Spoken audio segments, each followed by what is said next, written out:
இலங்கையில் அமைதியான முறையில் பொதுத் தேர்தல் நடத்தப்பட்டமை தொடர்பில் ஐக்கிய நாடுகளின் செயலாளர் நாயகம் பான் கி மூன் பாராட்டுகளை தெரிவித்துள்ளார்.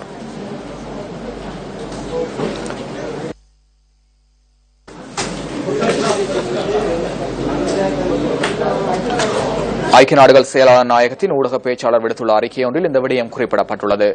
இலங்கை மக்களின் வாக்குரிமையை பாதுகாப்பதற்கு நடவடிக்கை எடுத்த ஜனாதிபதி மற்றும் தேர்தல்கள் ஆணையாளர் ஆகியோரை ஐக்கிய நாடுகள் செயலாளர் நாயகம் பாராட்டியுள்ளார். நல்லாட்சி, பொறுப்புக்கூறல் மற்றும் நல்லிணக்க செயற்பாடுகளை புதிய அரசாங்கம் முன்னெடுக்கும் என பான் கி மூன் நம்பிக்கை வெளியிட்டுள்ளார். நிலையான சமாதானத்தையும் சுபீட்சத்தையும் இலங்கையில் ஏற்படுத்துவதற்காக ஜனாதிபதி, பிரதமர், அரசாங்கம் மற்றும் இலங்கை மக்களுடன் இணைந்து செயற்பட உள்ளதாகவும் ஐக்கிய நாடுகள் செயலாளர் நாயகத்தின் ஊடக பேச்சாளர் விடுத்துள்ள அறிக்கையில் மேலும் தெரிவிக்கப்பட்டுள்ளது.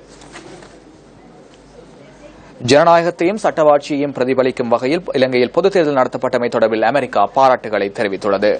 வாஷிங்டனில் நடைபெற்ற நாளாந்த ஊடகவியலாளர் சந்திப்பில் அமெரிக்க ராஜாங்க திணைக்களத்தின் ஊடக பேச்சாளர் ஜான் கர்பி இலங்கையின் பொதுத் தேர்தல் தொடர்பாக கருத்து வெளியிட்டார். இலங்கையில் அண்மை கால வரலாற்றில் மிகவும் அமைதியான முறையில் நடைபெற்ற தேர்தல் இதுவாகும் என அவர் கூறியுள்ளார்.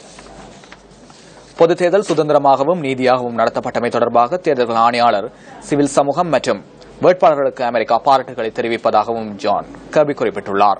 ஜனாதிபதி மைத்ரிபால சிறிசேன பிரதமர் தலைமையிலான புதிய அரசாங்கத்துடன் ஒன்றிணைந்து செயற்படுவதற்கு அமெரிக்கா விரும்புவதாகவும் அவர் தெரிவித்துள்ளார். இதேவேளை அமைதியான முறையில் தேர்தல் நடத்தப்பட்டமை தொடர்பாக இந்திய பிரதமர் நரேந்திர மோடி பாராட்டுகளை தெரிவித்துள்ளார். ஐக்கிய தேசிய கட்சி அதிக ஆசனங்களை பெற்றுக் கொண்டமை தொடர்பாக கட்சியின் தலைவர் ரணில் விக்ரமசிங்கவை தொலைபேசியில் தொடர்பு கொண்டு பிரதமர் மோடி வாழ்த்து தெரிவித்ததாக இந்திய பிரதமரின் செயலகம் அறிவித்துள்ளது. ரணில் விக்ரமசிங்கவின் தலைமைத்துவத்தின் கீழ் இலங்கைக்கும் இந்தியாவுக்கும் இடையிலான இருதரப்பு உறவு வலுப்பெறும் எனவும் இந்திய பிரதமர் நம்பிக்கை வெளியிட்டுள்ளார்.